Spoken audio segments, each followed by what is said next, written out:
Hi guys, ನಾನು ನಿಮ್ಮ ಹಳ್ಳಿ ಹುಡುಗ. ನೋಡಿ, ಕುದುರೆ ಹತ್ರ ಬಂದೆ ಇವಾಗ ತಾನ ಜಸ್ಟು ಬಂದು ನೋಡಪಟ್ಕ ಕುದುರೆ ಹತ್ರ ಮೇವು ಇಲ್ಲ, ನೀರು ಇಲ್ಲ. ನಂಗೆ ನೋಡಿ ಅಯ್ಯೋ ಅನ್ಸ್ಬಿಟ್ಟು ಸರಿ ಅಂದ್ಬಿಟ್ಟಿದೆ. ಆ ಕಡೆ ತಗೊಂಬಂದು ಮೇವು ನೀರು ಇದ್ದೆ. ಯಾಕಪ್ಪ ಈ ಮಾತು ಹೇಳ್ತಾ ಇದ್ದೀನಿ ಅಂದರೆ ಜನಕ್ಕೆ ಎಷ್ಟೇ ಮಾಡಲಿ, ಎಷ್ಟೇ ಕೊಡಿಸ್ಲಿ, ಎಷ್ಟೇ ತಿನ್ನಿಸ್ಲಿ ನಿಯತ್ತಿರಲ್ಲ ಜನಕ್ಕೆ. ಆದರೆ ಯಾವುದೇ ಮೂಗ್ಜೀವಿಗೆ ನಾವು ಒಂದು ಸತಿ ಮೇವಾಗ್ಬಿಟ್ಟು ನೀರಿಗೆ ಬಿಟ್ರೆ ಸಾಕು, ನಮ್ಮ ನೋಡಪಟ್ಕ ತಿಳ್ಕೊತದ್ದು ಪಾಪ.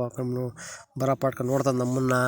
ಒಂದು ಟೈಮೆಲ್ಲ ನಮ್ಮ ನೀರು ಮೇವು ಕಂಡುಬಿಟ್ಟಿದೆ. ಜನಕ್ಕೆ ಬೆಳಗಿಂದ ಸಾಯಂಕಾಲ ಎಷ್ಟೇ ತಿನ್ನಿಸು, ಎಷ್ಟೇ ಕುಡಿಸ್ಕೊಂಡು ಏನಕ್ಕೆ ಎತ್ತಿಕೋ ಅಂತ ಹೇಳ್ತಾರೆ. ಹಂಗೆ ಮೇವು ಆಗಿಬಿಟ್ಟು ಸರ ಅಂದ್ಬಿಟ್ಟಿದೆ. ಅದು ಕ್ಲೀನಾಗಿ ಲಾಕ್ ಮಾಡಿಕೊಂಡು ಸೀದಾ ನಾನು ಮನೆ ಹತ್ರ ಬಂದೆ. ಬರಪಟ್ಕ ನಮ್ಮದು ಸಿಕ್ಕದೊಂದು ಪಿಂಕಿ ಒಂದು ಸಾಕೊಂಡಿದ್ದೀವಿ. ಅದನ್ನ ನೋಡಪಟ್ಟ ಗುರ್ರ ಅಂತ ಇತ್ತು. ಎಲ್ಲ ಬಿಟ್ಟಿದ್ದೆ, ಬೆಳಗಿಂದ ಅಡ್ರೆಸ್ಗೆಲ್ಲ ಅಂದ್ಬಿಟ್ಟಿದೆ. ಅದಕ್ಕೊಂದು ಬಿಸ್ಕೆಟ್ ತೊಗೊಂಬಂದೆ. ನೋಡಿ ಯಾವುದಪ್ಪ ಅಂದ್ರೆ ಇದೇ ನಮ್ಮ ಪಿಂಕಿ ಅಂದ್ಬಿಟ್ಟಿದೆ. ನೋಡಿ ನಮ್ಮ ಪಿಂಕಿ ನಮಗೆ ಕಾಪ್ ಮಾಡ್ಕೊಂಡಿದೆ. ಅದಕ್ಕೊಂದು ಬಿಸ್ಕೆಟ್ ಕೊಡಿಸ್ದೆ. ನೋಡಿ ಈ ಥರ ಐತೆ ನಮ್ಮ ಚಾನಲ್ಲು. ಶೇರ್ ಮಾಡಿ, ಲೈಕ್ ಮಾಡಿ, ಹಂಗೆ ನಮ್ಮ ಫಾಲೋ ಮಾಡಿ ಗುರು.